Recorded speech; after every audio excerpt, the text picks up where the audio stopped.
I'm a big proponent, and I know I've actually heard you talk about this, and we've actually had conversations about this, of really taking a hard look at the football calendar and how we operate.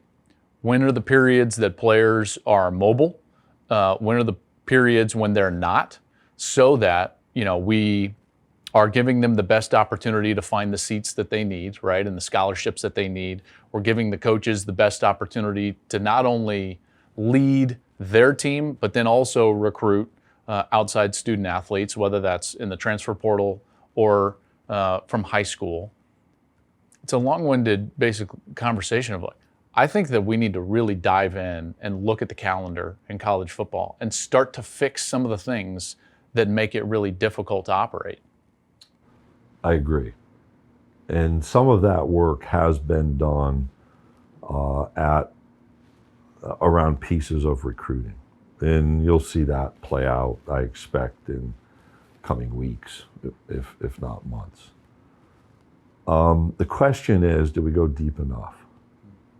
So you highlight an issue. And if you think about the preceding question on contributing decision-making authority to some centralized entity to just say this is how we're going to do things. You think early signing.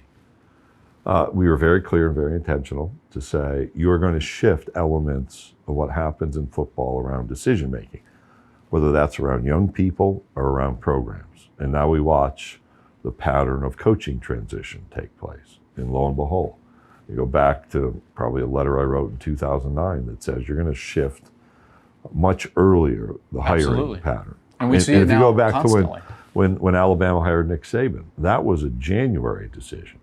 And we had that in other examples. And that wasn't that long ago. I mean, that's within 15 years.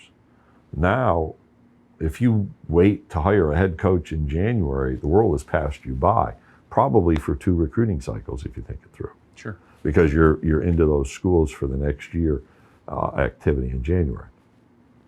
If you just said, you decide, how do we provide the level of input? And now how do we dig in to understand what's really happening? And I would start from the reality there are several points of concern. So one is young people making decisions and providing the right information, the best information, the right timing to make that decision. We've added transfers. So there's a whole bunch more movement around the same time. One set of young people, high school students, were trying to figure out where to go to college. It's all at the same time. And one of those key points of information was, what does that roster look like? Yep. And now you have coaching transition, which is another key factor for those first 2 groups. How do I make a decision about where to align my life with people in whom I have a level of confidence and trust that they're ready to prepare and invest in me for my development? And all of a sudden they migrate away. Yeah. Those are really important issues that I don't know if I would use the word difficult. They just require work. So if you walked in our back door, there's a sign that our staff sees every day. There are 2 signs. One of them says problems yield to effort. So here are the problems. Are we putting the right effort into the resolution? And that should rightly be a point of concern, and perhaps where our collaborative effort needs to develop. Maybe I take a step back and say, in talking with individual coaches since the end of the regular season, so some were locker rooms at bowl games where the frustration came out, some were individual meetings when I was on campus in January and February, we made December miserable for them. Yeah. And then you can make an argument. Sorry to interrupt. Well, April, May, June too. And you can make an argument that's going to drive coaches out of college That's football. where I was headed. That should be in college football. You stole it from me. Yeah. I set you up to look smarter. I appreciate that. This is what we do. Right? Yeah. I appreciate that. But that's, inherently, the concern we should have long term is we lose the good people from the game. Because the good people say, you know what? I don't want to do this. I have a spouse, I have children, I have relationships, I have my own mental well-being, which is not, we talk about student athletes' mental health. Our coaches' mental health is challenged in this environment. They make a lot of money, but money doesn't pay the bills when you're dealing with some of the points of mental health that what this constant pace and this constant turmoil can produce.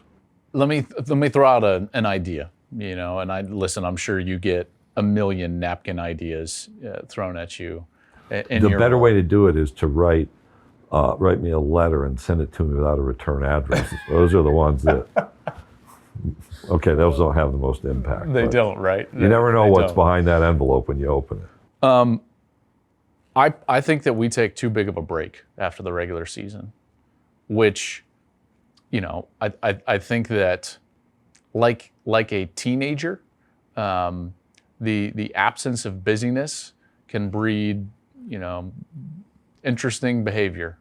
And I think as the playoff grows and we look at how we build this playoff moving forward, if we can move it closer to the regular season and move some of these issues that we talk about, like recruiting, building a roster after the season, you may have coaching changes start to get moved later. You may have a situation where high school athletes know the seats that are open, and then more importantly, transfer athletes know the seats that are open versus just leaving into a portal and never getting a spot again. What would you think about trying to build the playoff closer to the regular season and not take such a long break after the conference championship games? What's contemplated is 2 weeks and then about 10 days. So depending on one's ranking, the break is an open week. And, from my position, there's some health issues when you go through the season, provide that break and then provide a rotation of games, because there are also demands in December on campus that an NFL team will never experience, that a young person on a college campus will. Conclusion of the academic semester, and then final exams. So I would generally say I think we have a decent pacing. Where we place those games long term is a bit of a question, because you have factors of conference championship games, Army Navy, NFL playoff games, the NFL regular season, which has been extended, then the playoff games. And how do you fit around those pieces? So I think there's work to be done there. I agree in that sense. And then on the kind of space issue, one of the interesting pieces of what we're dealing with right now is wanting to respect genuinely the student athlete voice. And that's a point of influence that we have to consider. Now, I'm interested in the voice of the young person who's a scholarship football student athlete, who is recruited, who plays. To make those decisions, we need those voices, not their advisors, not the people around them, not the swimmer to talk about the football season, or the baseball player or the golfer who's playing in college. We need to hear from high-level football players. You want to know the group that made one of the most important contributions during COVID to our decision-making was our football student-athlete leadership group, who met that definition, some of whom are in the NFL now. That's right. I'll be swabbed every day if I can play on Saturday.